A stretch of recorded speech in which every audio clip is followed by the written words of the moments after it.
ببین یه جوری آفتاب با تمام شدت داره میره تو همه وجودمون، انگار نه انگار که دیروز ابرهای تیره و تار تمام آسمون رو گرفته بودن و یک سر داشت بارون میزد، زمین خیس میکرد، طوفان همه جا داشت میکند، سرد سرد سرد، سوز سرما.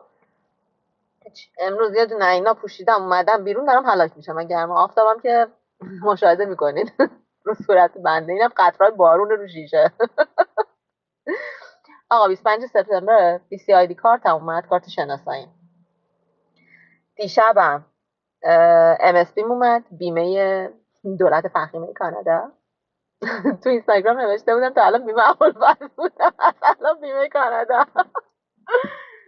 کارت بعدی که میاد باید گواهینامه باشه. راستی نگفتم من نالج تستم رو دادم، قبولم شدم همون دور اول. میشه امتحان آیناممو 30 اکتبرم امتحان رود دارم.